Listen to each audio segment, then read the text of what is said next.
Baik, Assalamualaikum, salam sejahtera, salam GBN, salam Malaysia dan salam kuasa ketiga. Jadi seperti biasa ya, kalau audio dia jelas, bolehlah anda bantu mesej untuk memaklumkan kepada saya supaya saya tahu anda boleh mendengar saya dengan jelas. Baik, hari ini saya akan membincangkan secara am situasi semasa melibatkan kestabilan kerajaan pimpinan Anwar Ibrahim dan gandingan beliau bersama Datuk Seri Dr. Ahmad Zaid Hamidi dan apa jangkaan saya. Ya. Okey, terima kasih ya. Jelas. Okey, terima kasih. Jadi saya mulakan hujah saya sebelum saya memberikan maklumat tertentu. Saya mulakan hujah saya dengan bertanya kepada anda. Kini sudah sebulan ya, sebab pilihan raya berlaku 19 November. Jadi kini sudah melangkaui 19 November. Hari ini dah masuk 20 lebih lah. Nak sampai Christmas dah. Okay. So, Anwar kemudiannya dilantik sebagai Perdana Menteri lebih kurang seminggu lah selepas pilihan raya. Jadi kira 3 minggu lebih lah kerajaan ni bertapak ya. Jadi ada tak apa-apa perubahan yang kononnya boleh dibawa oleh kerajaan ini yang sekian lama ya? Anwar kata ini tak betul, itu tak betul, dia ni kata ini tak betul, tak betul, tak betul, semuanya tak betul, sekarang dah pegang.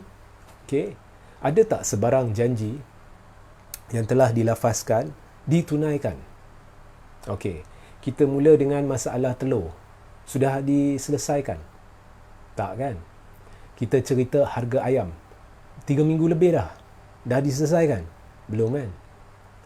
Kalau kita ikut ceramah dia orang, hari ni masuk, besok mereka dah tahu dah nak buat apa ya?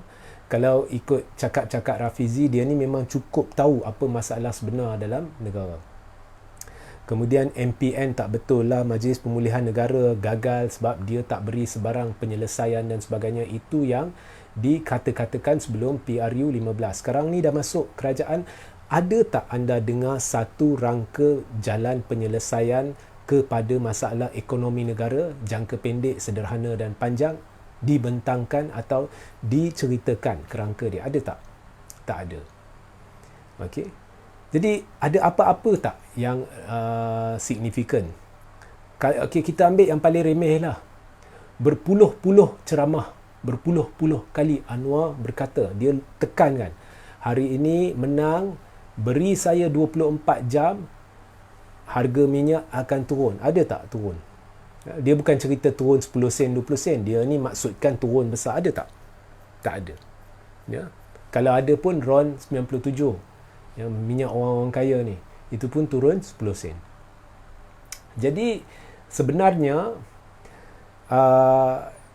cakap banyak tetapi hasilnya tak ada.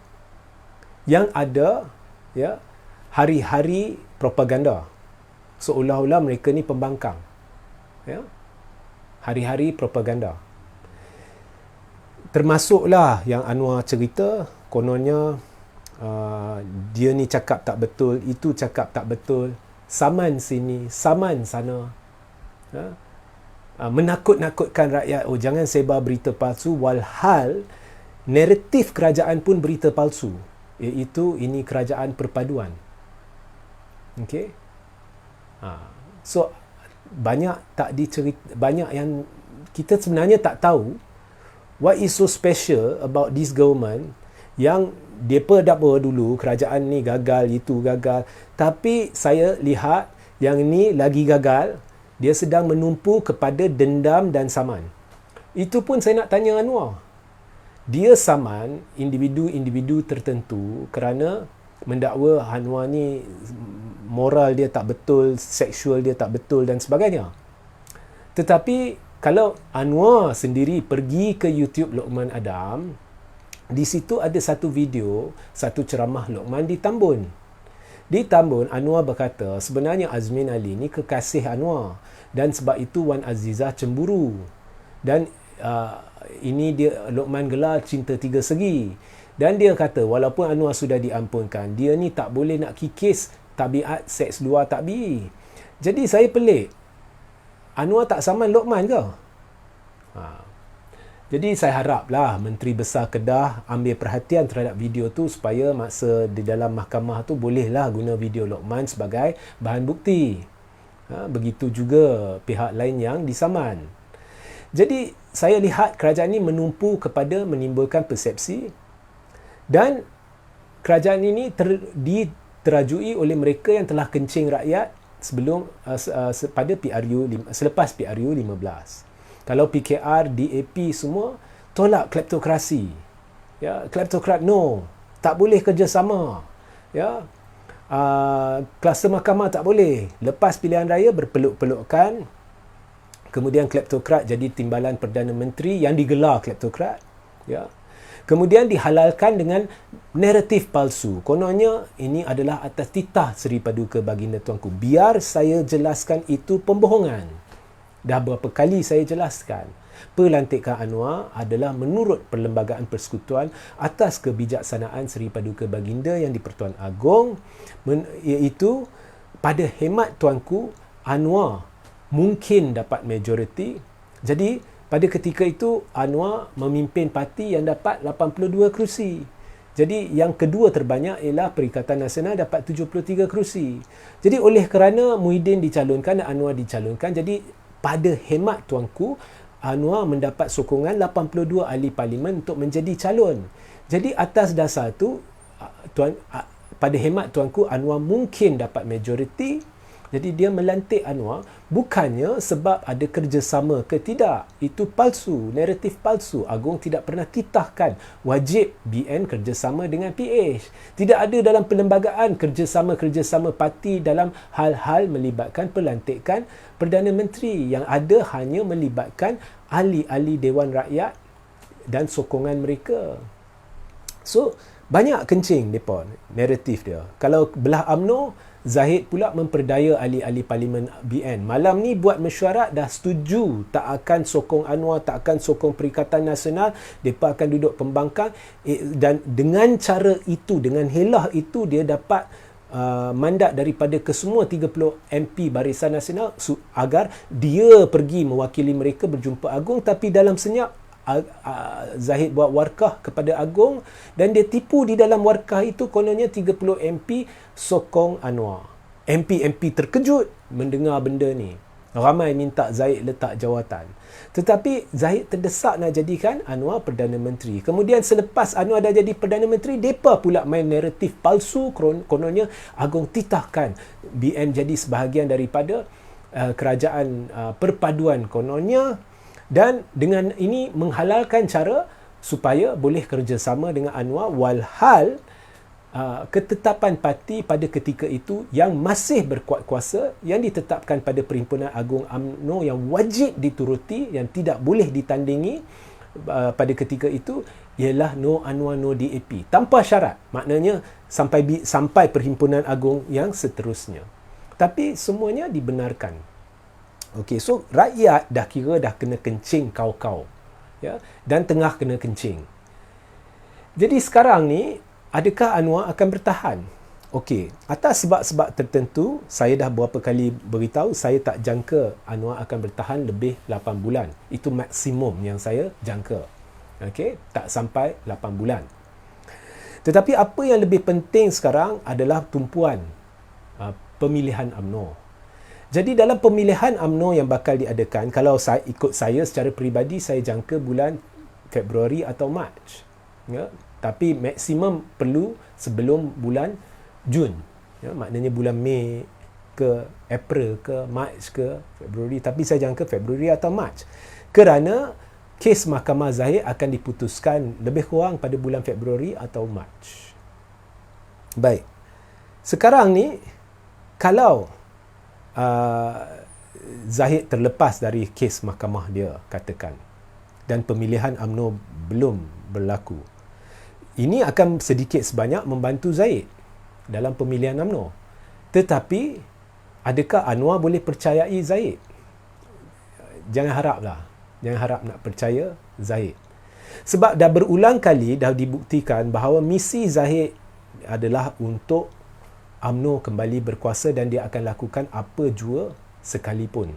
Dan Anwar pun pernah kencing sebelum ni dengan Zahid. Jangan fikir mereka ni kawan rapat, mereka ni kepercayaan sesama sendiri ni tak ada batas, tak ada had, itu semua bohong. Ya. So sekarang yang Anwar perlukan Zahid cuma untuk halang Barisan Nasional kerjasama dengan Perikatan Nasional. Sebab kalau Barisan Nasional bekerjasama dengan Perikatan Nasional, GPS tak akan bertahan dalam kerajaan. Percayalah. Ya. Kalau mereka nak banding DAP dan sebagainya, dia tak akan bertahan. Okey. Alright, baik. So itu situasi dia. Jadi dia nak halang, Anwar nak halang. Okey.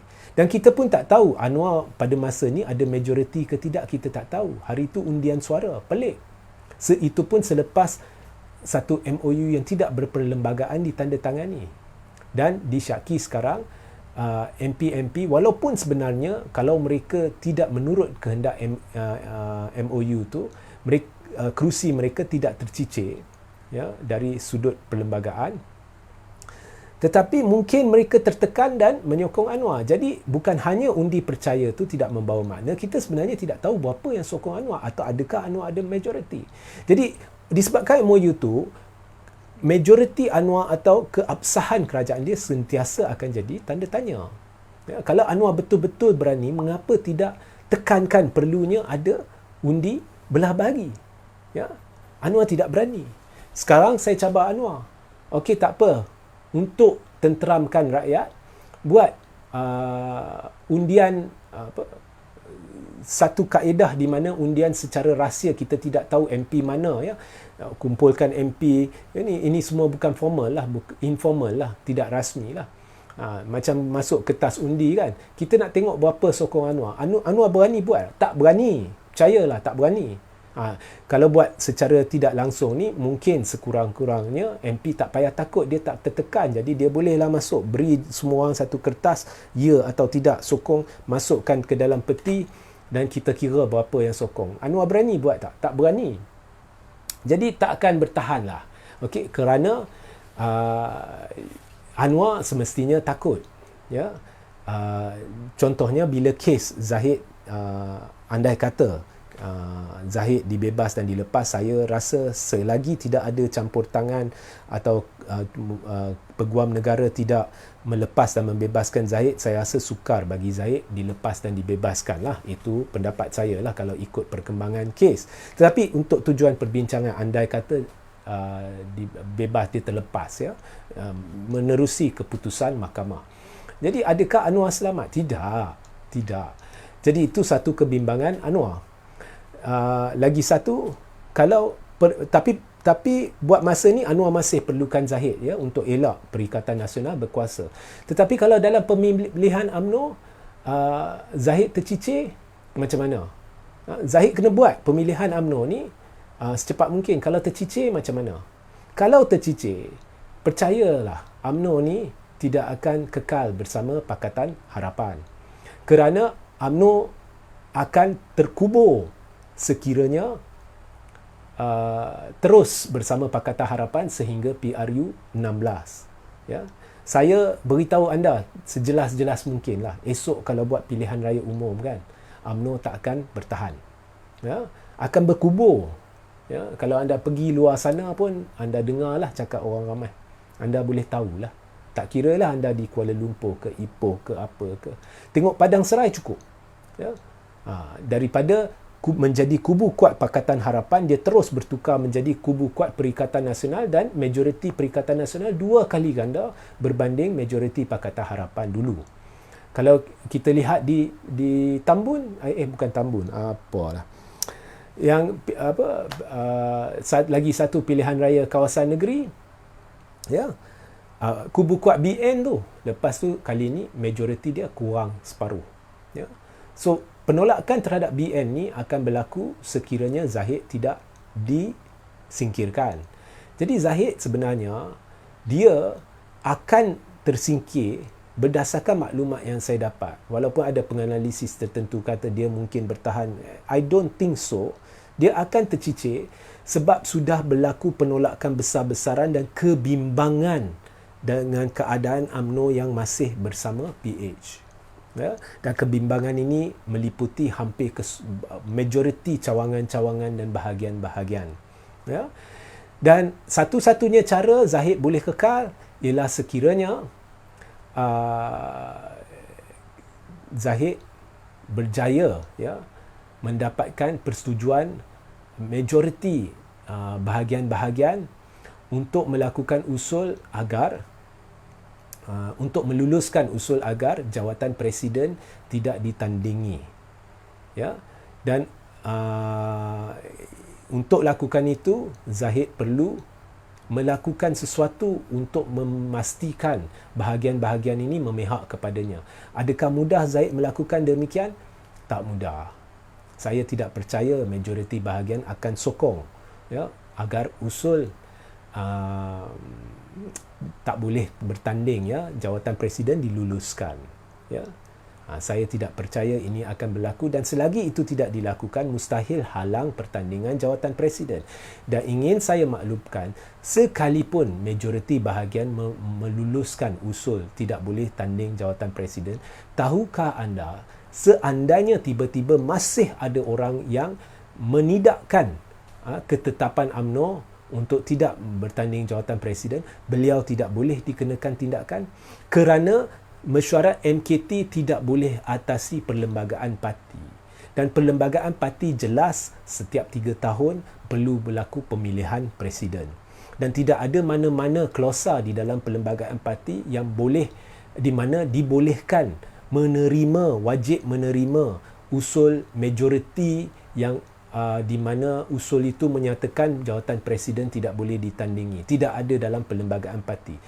Maksudnya, sekalipun majoriti bahagian membuat usul, meluluskan usul tidak boleh tanding jawatan presiden, dan kemudian MKT memutuskan bahawa jawatan presiden tidak harus ditandingi, kemudian tiba-tiba ada seorang bertanding jawatan presiden menentang Zahid, orang itu tidak boleh dikenakan tindakan menurut perlembagaan parti. So, saya rasa sukar bagi Zahid bertahan.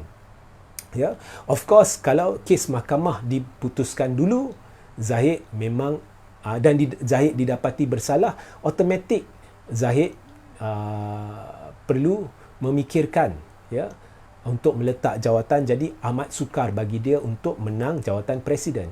Jadi Zahid perlu fikirlah, adakah dia akan menang kes mahkamah. Okey, kalau dia menang kes mahkamah, memang dia kurang takut sedikit untuk bertanding jawatan presiden, kerana kemungkinan dia menang akan bertambah sedikit, walaupun ramai nak dia turun lepas jawatan sebab bekerjasama dengan Anwar dan DAP, tapi mungkin kemungkinan dia menang tu akan bertambah sedikit sebab dia sudah didapati tidak bersalah. Tetapi jika Zahid didapati bersalah, lagi sukar bagi dia kekalkan jawatan presiden parti. Bertambahlah sukar bagi dia kekal sebagai presiden parti. Jadi Zahid perlu fikirlah, adakah dia nak pemilihan UMNO sebelum atau selepas keputusan kes mahkamah dia yang dijangka pada bulan Februari atau Mac. Melainkanlah tiba-tiba Peguam Negara melepas dan membebaskan Zahid. Itu saya tak tahulah. Okey. So inilah dilema-dilema yang dihadapi oleh Zahid, dan sukar bagi Anwar untuk membuat sebarang keputusan sama ada membantu Zahid atau tidak. Kalau dia tak membantu Zahid, Zahid akan lari, bawa BN pergi lari ke hala Perikatan Nasional atau cuba bersama Perikatan Nasional. Dia akan cubalah. Anwar takut yang tu. Tapi kalau dia bantu Zahid, kemudian Zahid menang sebagai Presiden UMNO, mana tahu kes dia dilepas dan dibebaskan, tidak ada jaminan Zahid tidak akan lari. So, setakat untuk membentuk kerajaan gabungan dengan BN, Anwar melantik Zahid sebagai TPM atau Timbalan Perdana Menteri, tu Anwar berani buatlah. Dia terpaksa buatlah sebab dia nak cuba menang usul percaya. Tetapi selepas ni, tangan Anwar sebenarnya saya lihatlah terikat, sebab Anwar sebenarnya tahu apa jua dia buat, tidak ada garanti dia dapat bertahan. Okey. Jadi saya cerita untuk Anwar lah, pendapat saya lah. Pendapat saya, memang betul Anwar tidak akan bertahan, dan lebih baik Anwar tak buat apa-apa. Dia buat apa-apa pun dia tidak akan bertahan. Okey. Saya fikir kerajaan ini perlu berundur. Dan sebarang gerakan untuk mengundurkan kerajaan ini, saya akan sokong. Sebab kerajaan ini setakat ini sudah gagal. Dan yang lebih bahaya, ianya sedang memainkan banyak naratif palsu dan menerapkan di dalam minda rakyat bahawa misi untuk memastikan satu-satu parti yang tidak disukai itu tidak menjadi kerajaan. Contohnya, anda tak suka PAS, jadi untuk memastikan PAS tidak menjadi sebahagian daripada kerajaan, maka kita boleh menghalalkan kerjasama dengan mereka yang terpalit jenayah ataupun disyaki telah melakukan jenayah besar melibatkan wang negara. Mereka yang disyaki telah mencuri wang dan sebagainya, tak apa. So, melakukan sesuatu yang moral dia menjadi tanda soal dibolehkan semata-mata sebab pertimbangan politik, iaitu kita tidak hendak parti ini naik, jadi kita boleh kerjasama contohnya dengan penjenayah. Ini amat bahaya dan pada ketika ini ianya sedang diterapkan dalam minda masyarakat dan sedang diperhatikan oleh anak dan cucu anda di rumah. Oh, inilah yang sebetulnya. Ya. Jadi benda ni sedang merosakkan akhlak moral rakyat dan sesuatu yang tidak baik, dan terlalu banyak penipuan yang kemudiannya penyokong-penyokong Anwar akan beritahu ke anak dia, cucu dia, tak apa, ini tak apa, kita bertahan sahaja. Janji mereka tu tak jadi kerajaan, mereka tu tak berkuasa. Ini cukup bahaya dan tidak ada apa-apa penyelesaian yang telah diberikan oleh kerajaan. Walaupun berjanji dalam 2 minggu, dalam 3 minggu, dalam 24 jam ini akan dilakukan, itu akan dilakukan. Yang sedang dilakukan ialah bermain propaganda, bermain retorik. Ini tidak membantu negara kita maju. Ini akan menakut-nakutkan pelabur. Ya, kerana melihat kerajaan ini sebenarnya tidak tahu apa yang harus dilakukan. Ya. So, saya rasa apa-apa inisiatif untuk menumbangkan kerajaan ni saya akan sokong. Ya, saya terus teranglah, tak payah takut, ni hak saya. Ya, okey, saya akan sokong. Dan kita perlukan pihak-pihak yang lebih bertanggungjawab. Kita sudah boleh bandingkan kerajaan pimpinan Anwar dengan kerajaan pimpinan Muhyiddin dengan kerajaan pimpinan Ismail Sabri.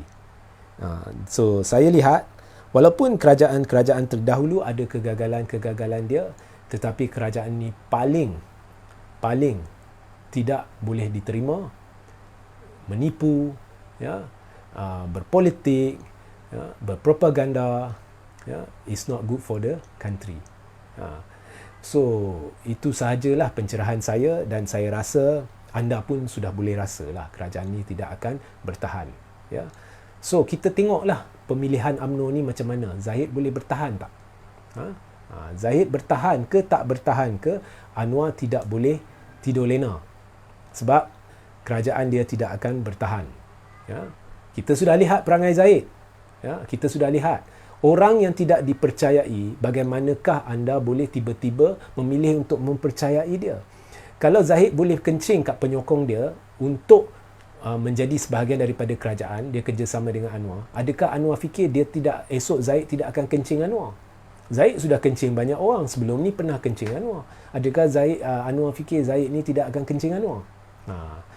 So, itu sahajalah. Sehingga kita berjumpa di lain masa. Assalamualaikum, salam sejahtera, salam GBN, salam Malaysia dan salam kuasa ketiga.